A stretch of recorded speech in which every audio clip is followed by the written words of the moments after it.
An Jarir ibn Abdullah radhiyallahu anhu qala Rasulullah sallallahu alaihi wasallam man la yarhamin nasa la yarhamullahu ta'ala. Muttafaqun alaihi. Dari Jabir ibn Abdullah radhiyallahu an, beliau berkata, Rasulullah sallallahu alaihi wasallam bersabda, barang siapa yang tidak menyayangi manusia, maka Allah tidak akan menyayanginya. Hadis ini disepakati oleh Al-Imam Al-Bukhari dan juga Muslim. Dan hadis ini juga semakna dengan hadis yang lainnya di mana Rasul mengatakan ar-rahimuna yarhamuhumur rahman irhamu man fil ardi sayarhamukum man fis sama. Orang-orang yang menyayangi akan disayangi oleh Ar-Rahman, maksudnya Allah Subhanahu wa taala. Maka sayangilah apa yang ada di bumi, niscaya zat yang ada di atas langit, maksudnya Allah akan menyayangi kalian.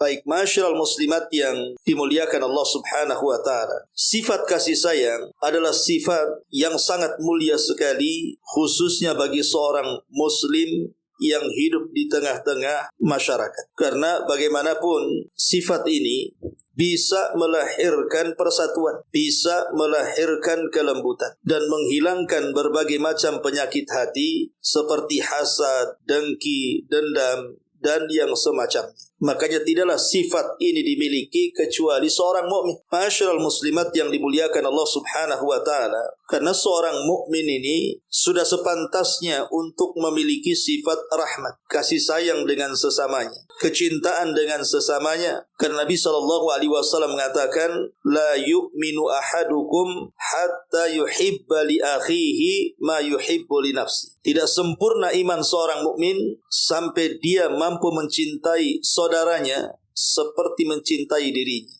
Itulah sikap seorang mukmin. Dan sifat rahmat bagi seorang mukmin ini melahirkan banyak akhlak mulia. Karena dari akhlak ini maka seorang mukmin tidak mungkin sombong. Karena sombong itu akhlak yang paling dicela. Karena tidak boleh memiliki sifat ini kecuali Allah Subhanahu wa taala. Maka dengan sifat kasih sayang menghilangkan sifat kesombongan. Dan sifat kesombongan ini lahir dari kerasnya hati. Dan orang yang keras hati itu biasanya tidak punya rahmat kepada orang lain, tidak punya kasih sayang kepada orang lain. Makanya kita lihat orang-orang yang terhinggapi sifat ini, mereka suka berlaku semena-mena. Contoh para penguasa yang zalim, itu lahir dari sifat kesombongan dan tidak punya kasih sayang. Makanya mereka berani bertindak sesuka hati mereka, tidak melihat apakah di hadapannya orang yang dizalimi itu orang-orang lemah, miskin, membutuhkan, dan begitu seterusnya.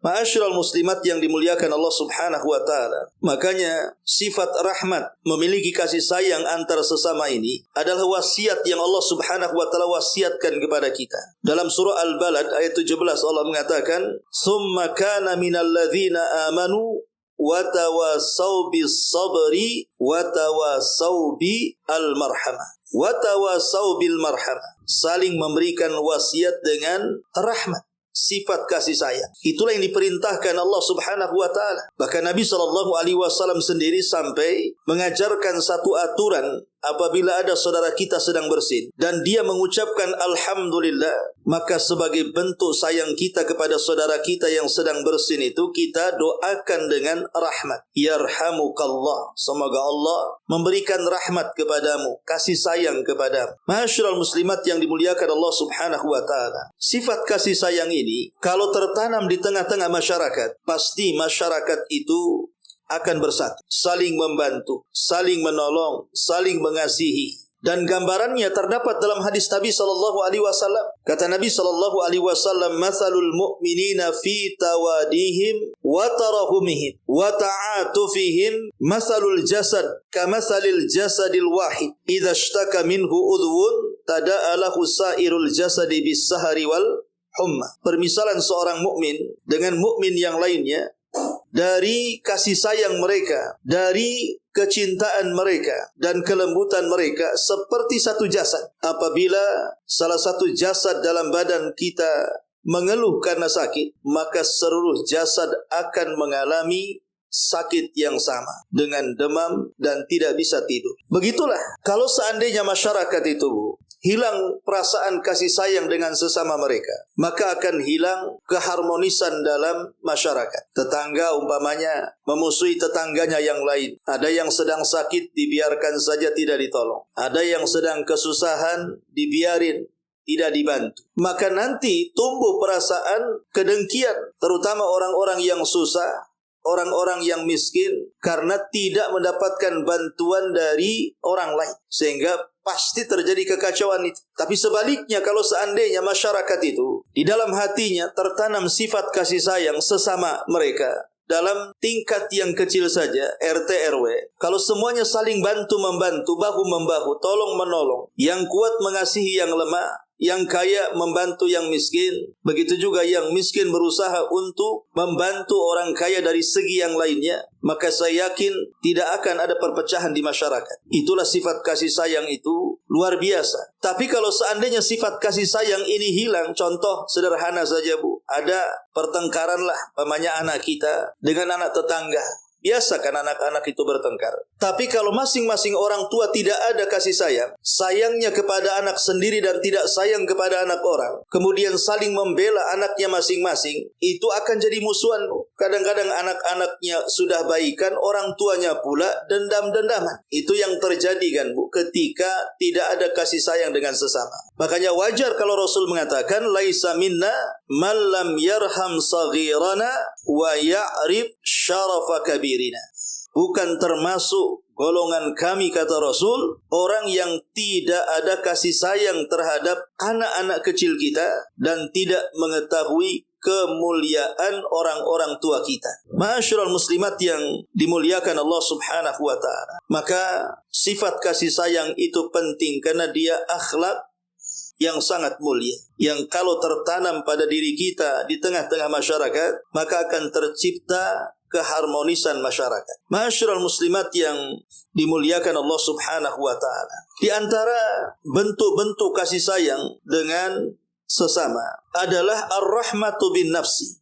Jadi rahmat kepada diri sendiri dulu. Karena tidak ada yang menyayangi diri kita sendiri kecuali kita sendiri kan. Artinya jaga diri kita sendiri sebelum menjaga orang lain. Jadi sikap kita itu harus dijaga. Sebelum kita bersikap kepada orang lain, jaga sikap kita. Karena terkadang kalau kita tidak memiliki sikap yang baik, senyum saja susah, bantu orang saja berat, maka terkadang orang yang mau meminta tolong kepada kita juga enggan-engganan itu. Kayaknya dia enggak ikhlas deh. Ana males lah kalau bantuan sama dia, ketemu saja tidak pernah senyum. Jadi kalau kita tidak menyayangi diri kita sendiri, macam mana akan sayang kepada orang dan akan disayang orang? Maka bentuklah pribadi kita itu supaya kita disayang orang. Sayangi diri sendiri, setelah itu sayangi orang lain supaya orang sayang dengan kita. Ma'asyiral muslimat yang dimuliakan Allah Subhanahu wa ta'ala. Contohnya adalah jangan sampai kemudian kita ini menghancurkan diri kita sendiri dengan berbagai macam penyakit yang akan menyerang kita.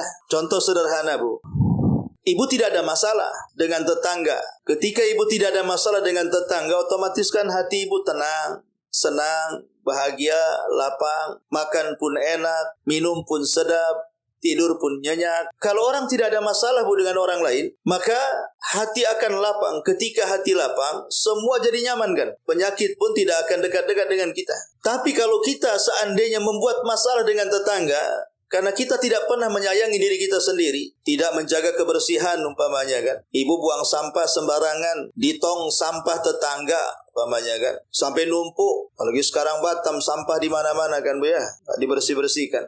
Kemudian sampah itu bau busuk, tersinggunglah tetangga itu. Karena tersinggung akhirnya dia menggibah kita, menyakiti kita dengan ucapannya. Masuk ke pikiran kita, gelisahlah kita. Kadang-kadang yang tidak berakal malah kemudian bukannya minta maaf dan sadar diri dia yang salah, malah ada orang-orang yang akalnya hilang, malah berani dia bertengkar dengan tetangganya. Lah itu orang yang tidak menyayangi diri sendiri Bu. Akhirnya kemudian apa? Kepikiran. Karena biasanya orang habis bertengkar, dengar ucapan yang gak enak itu kan kerekam biasanya. Kalau sudah kerekam, jadi kepikiran. Kalau sudah kepikiran, lama-lama banyak penyakit yang datang, Bu. Karena penyakit itu, sebagian besar itu muncul dari pikiran.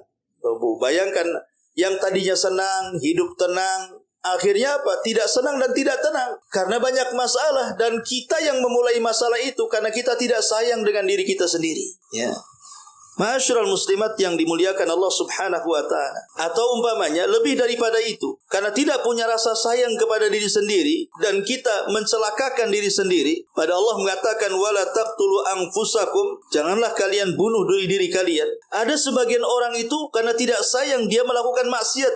Yang jelas-jelas maksiat itu bisa bukan hanya membahayakan dia, tapi juga maksudnya membahayakan jasadnya, badannya, tapi membahayakan kehidupannya. Karena terancam dengan azab Allah Subhanahu wa ta'ala. Contoh orang yang mabok, umpamanya kan, Bu. Orang yang mabok itu, dia nggak sayang kepada dirinya. Kenapa? Karena bagaimanapun yang namanya miras, minuman keras atau yang semacamnya, seperti narkoba dan yang lainnya, bukan hanya sekedar badan kita rusak, banyak penyakit yang akan menyerang kita. Lebih daripada itu, ada ancaman azab di hadapan kita. Karena hal-hal yang diharamkan Allah Azza wa Jalla itu akan berdampak keburukan. Iya, kalau seandainya keburukannya hanya kepada kita saja. Terkadang orang kalau sudah hilang akal, Bu, dia bisa menyakiti orang loh. Makanya kenapa khamr itu dalam Islam dikatakan umul khaba'is, induk daripada setiap keburukan. Lihat orang mabok itu. Kalau sudah mabok-mabokan di rumah, dia setel musik sekencang-kencangnya, nggak peduli dengan tetangganya. Makanya ada kasus kan, di mana itu dia sedang mabok, kemudian nyetel musik sampai keras-keras. Lah kebetulan tetangganya punya anak kecil yang sedang sakit. Marah dia, Bu, ambil golok, kemudian kelahi, mati orang mabok itu. Ditikam sama goloknya. Itulah orang yang tidak punya sifat perasaan kasih dan sayang kepada dirinya, mengakibatkan kecelakaan bagi dirinya sendiri. Ma'asyiral muslimat yang dimuliakan Allah Subhanahu wa ta'ala. Baru setelah kemudian kita menyayangi diri sendiri, menjaga kesehatan, senantiasa jangan sampai ada hal-hal yang mengakibatkan azab Allah turun kepada kita. Baru mulai berkembang, Bu, kasihan, tanamkan sifat kasih sayang itu kepada orang lain.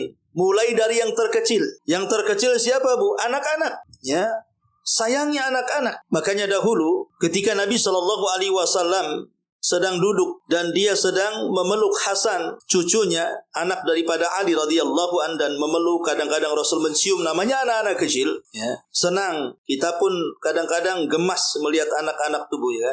Ingin meluk, ingin cium, apalagi anaknya ganteng, cantik. Dan Nabi SAW sedang memeluk Hasan dan mencium Hasan, cucunya. Di sampingnya ada seorang yang namanya Aqra ibn Habis At-Tamimi. Aqra ibn Habis At-Tamimi sedang duduk di situ. Tiba-tiba Aqra ini mengatakan, Rasul, aku punya 10 anak. Tak satu pun dari mereka yang aku cium seperti engkau mencium Hasan. Maka Nabi SAW melihat Aqra ibn Habis At-Tamimi ini. Dia langsung mengatakan, Ya Aqra, man la yarham la yurham. Aqra, orang yang tidak punya kasih sayang, maka dia tidak pantas disayang. Orang yang tidak punya kasih sayang, dia tidak pantas disayang. Berapa banyak yang saya contohkan di awal tadi, orang-orang yang tidak punya rasa sayang sampai kepada anak-anak. Kadang anak-anak orang yang mungkin dia sedang main-main di depan rumah kita, mungkin kita terasa terganggu dengan anak-anak. Ada yang cara mengusir itu kasar banget, sampai bawa gagang sapu lagi itu. Kadang-kadang diseblok air,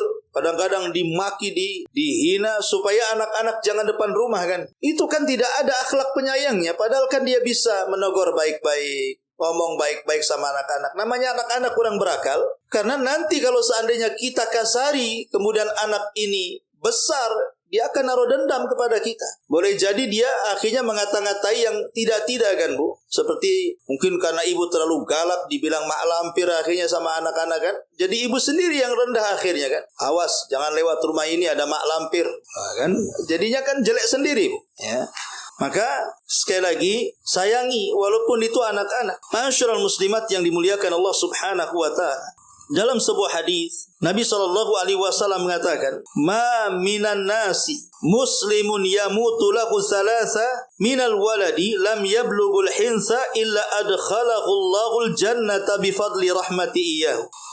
Tidaklah dari manusia seorang muslim punya anak 3 kemudian meninggal. dan tiga-tiganya belum balik, kecuali Allah Subhanahu wa taala akan memasukkan ia ke dalam sorga dengan karunia rahmatnya kepada mereka. Dengan karunia rahmatnya kepada mereka. Dari sini kita tahu, lihat bagaimana dampak orang tua yang sayang dengan anak, kemudian anak yang disayangnya meninggal dunia, tiga-tiganya lagi meninggal dunia sebelum balik, justru anak-anak itu yang akan menyelamatkan kita dan memasukkan kita ke dalam sorga. Luar biasa. Maka sayangi anak-anak. Terkadang anak-anak itu menjadikan turun rahmat Allah kepada kita. Ma'asyiral muslimat yang dimuliakan Allah Subhanahu wa ta'ala. Baru setelah kita tanamkan rasa kasih sayang, tentu yang paling kecil anak-anak, mulai kepada pasangan, suami kepada istri, istri kepada suami, kemudian ke orang tua sendiri, mertua atau orang tua orang lain, maka sayangilah. Karena bagaimanapun sifat kasih sayang kepada sesama itu akan melahirkan banyak keutamaan yang kita akan raih di hadapan Allah Subhanahu wa ta'ala. Ma'asyiral muslimat yang dimuliakan Allah Subhanahu wa ta'ala. Dalam hadis ini Nabi mengatakan, man la yarhamin nas la yarhamuhullah. Siapa yang tidak sayang dengan manusia, maka Allah Subhanahu wa ta'ala tidak akan sayang kepadanya. Hadis ini memiliki banyak faedah. Pertama, dalam hadis ini dijelaskan tentang hubungan kasih sayang hamba ada kaitannya dengan rahmat Allah Subhanahu wa ta'ala. Jadi kasih sayang kita dengan sesama kita, sesama hamba Allah Subhanahu wa ta'ala, itu ada hubungan erat dengan rahmat Allah Subhanahu wa ta'ala. Kalau kita memiliki sifat ini, berarti Allah akan turunkan rahmatnya kepada kita. Tapi kalau kita tidak memiliki sifat ini, maka Allah pun tidak akan menurunkan rahmatnya kepada kita. Yang kedua, dalam hadis ini, bahwa sifat rahmat itu adalah asas at-ta'amul. Dia adalah pondasi bergaul. Jadi sifat kasih sayang itu adalah pondasi penting dalam bergaul. Kalau buat rumah tanpa pondasi, pasti rumah itu roboh. Maka bermasyarakat juga sama, Bu. Kalau dalam bermasyarakat tidak ada kasih sayang, pasti tidak akan harmonis bermasyarakat. Pasti ada saja masalah karena pondasinya tidak ada. Kemudian yang ketiga, al-jaza min jinsil amal. Balasan itu disesuaikan dengan pekerjaan dan amalan. Kalau kita baik dengan orang, Allah akan baik dengan kita. Kalau kita tidak baik dengan orang, Allah pun tidak akan baik dengan kita. Itu namanya al-jaza min jinsil amal. Balasan itu disesuaikan dengan amalan kita. Jadi kalau kita ingin disayang Allah, ingin dicintai Allah, maka sayangi dan cintai sesama kita. Kemudian yang keempat, bahwa rahmat itu, kasih sayang itu menyebabkan seseorang akan diberikan kedudukan di muka bumi oleh Allah Subhanahu wa ta'ala. Karena umumnya para penyayang itu pasti akan disayang, bukan Allah saja, manusia pun sayang dengan dia. Ibu kalau sopan dengan orang, mulai dari ngomongnya ibu tata gitu ya, tidak sembarang ambil mufradat, ambil kosakata, tapi diambilnya kosakata yang paling halus, yang paling baik. Tidak suka membentak, tidak suka menggibah, tidak suka menghina, tidak suka mencelakakan orang, suka senyum dengan tetangga baik, suka nolong, suka ngasih hadiah. Itu pasti masyarakat di sekitar pun, walaupun seandainya mungkin keyakinan ibu dengan mereka berbeda, tapi ibu pasti punya kemuliaan di tengah-tengah mereka. Ibu akan dibicarakan dengan pembicaraan yang baik. Ibu akan dipuji dengan pujian yang indah. Karena terkadang, Bu, akhlak ini di mata masyarakat awam jauh lebih mulia dibandingkan ahli ibadah, Bu. Walaupun dalam tinjauan syar'i tentu harus dua-duanya kan, Bu. Tapi masyarakat itu kadang-kadang menilai dari akhlaknya. Contoh, ibu ngaji rajin, sholat 5 waktu rajin, puasa Senin Kamis rajin, baca Quran rajin, pokoknya ibadahnya oke, Bu. Tapi akhlak ibu tak bagus. Dengan tetangga suka bertengkar, suka ganggu, omongannya juga kasar,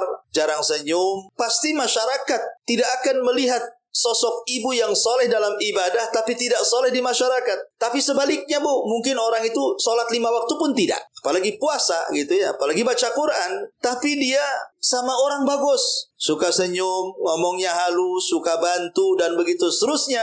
Terkadang ibu yang ahli ibadah terkalahkan nilainya oleh orang yang bukan ahli ibadah tapi akhlaknya mulia, Bu. Itu di hadapan masyarakat itu. Tapi tentu seorang mukmin harus mendapatkan dua-duanya, menggabungkan dua-duanya. Satu ahli ibadah, satu tetap berakhlak mulia. Itulah yang disebut dengan saleh. Saleh itu artinya orang yang mengerti dengan hak Allah dan mengerti dengan hak hamba Allah Subhanahu wa ta'ala. Kemudian juga yang kelima, bahwa dalam hadis ini ada peringatan, ada tahdzir supaya kita jangan keras hati, karena keras hati itu menghilangkan kasih sayang, dan keras hati itu akan menimbulkan banyak penyakit, baik penyakit badan atau penyakit hati. Kemudian yang keenam, bahwa akhlak itu sangat erat kaitan dengan iman. Semakin tinggi imannya, semakin baik akhlaknya. Harusnya seperti itu. Jadi kalau ibu semakin rajin ngaji, rajin ibadah, rajin sholat, harusnya semakin tinggi akhlaknya, supaya mendapatkan kedudukan di hadapan Allah dan mendapatkan kedudukan di hati masyarakat. Ma'asyiral muslimat yang dimuliakan Allah Subhanahu wa ta'ala. Lah di antara kasih sayang yang harus kita berikan, yang memiliki kemuliaan yang tinggi adalah, pertama, membantu orang-orang miskin, seperti janda-janda miskin yang tidak sanggup lagi bekerja. Kan ada janda-janda yang sudah usia 60-70 tahun, apalagi sakit, keluarganya tidak tanggung jawab, dia harus menghidupi diri sendiri, terkadang harus duduk di lampu merah minta-minta, dan begitu seterusnya. Sayangi mereka, bantu mereka. Bukankah Rasul mengatakan as-sa'i alal armalati wal miskin kal mujahid fi sabilillah. Orang yang berusaha membantu janda-janda yang tidak mampu dan juga orang miskin, itu sekedudukan dengan orang yang jihad di jalan Allah Subhanahu wa ta'ala. Yang kedua, bantu orang-orang lemah. Kalau kita punya skill, umpamanya kita ini pengacara, ini ada orang lemah berkasus, mau bayar tidak bisa, bantu. Ayo, saya tangani kasusmu gratis. Kalau ibu orang kaya, nampak ada orang susah, mau usaha gagal, nggak punya modal. Kalau ibu kasihan dengan dia, bantu dengan modal,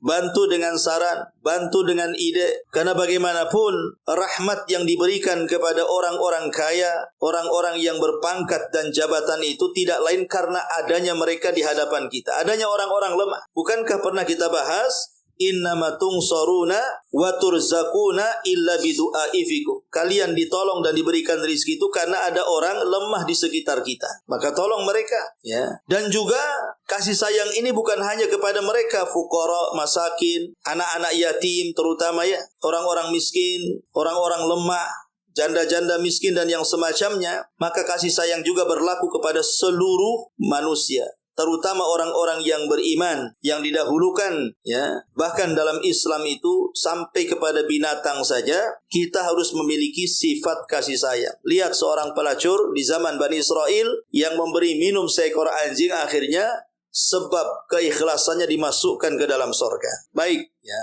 Kita bisa lihat di sini bukunya dan kita baca sedikit. Perhatikan bukunya. Kata beliau, konteks hadis ini menunjukkan bahwa barang siapa tidak menyayangi manusia, Allah tidak akan menyayanginya. Adapun maknanya menunjukkan bahwa barang siapa yang menyayangi manusia, niscaya Allah akan menyayanginya. Sebagaimana hadis Nabi, ar-rahimuna yarhamuhumur rahman irhamu man fil ardi sayarhamukum man fis sama. Orang-orang yang menyayangi akan disayang oleh ar-Rahman Allah. Sayangilah apa yang ada di bumi, niscaya zat yang ada di langit akan menyayangi kalian. Tadi sudah saya singgung, namanya al-jaza min jinsil amal. Balasan itu disesuaikan dengan perbuatan. Ibu kalau sayang manusia, Allah sayang sama kita. Kita tidak sayang kepada manusia, Allah pun tidak akan sayang dengan kita. Kasih sayang seseorang hamba kepada sesama termasuk sebab terbesar untuk meraih rahmat. Yang di antara pengaruh positif dari rahmat tersebut adalah kebaikan-kebaikan di dunia dan kebaikan-kebaikan di akhirat. Jadi kalau kita mendapatkan rahmat Allah, maka Allah akan baik dengan kita. Ketika Allah baik dengan kita, maka doa-doa kita akan diijabah, permintaan kita akan dipenuhi, dan hidup kita akan berkah dan bahagia. Itu di dunia. Di akhirat tidak lain dan bukan kecuali Allah akan masukkan ke dalam surga. Itulah pengaruh rahmat. Kenapa kita harus berusaha meraih rahmat Allah Azza wa Jalla, supaya kita bahagia di dunia dan bahagia di akhirat. Lah salah satunya menggapai rahmat Allah adalah baik dengan sesama. Itu maksudnya dalam penjelasan pengarang di sini. Sedangkan hilangnya, kata beliau, kasih sayang terhadap sesama merupakan penyebab terbesar terputusnya rahmat. Seorang hamba benar-benar sangat membutuhkan rahmat Allah. Dia tidak bisa terlepas darinya walaupun hanya sekejap mata.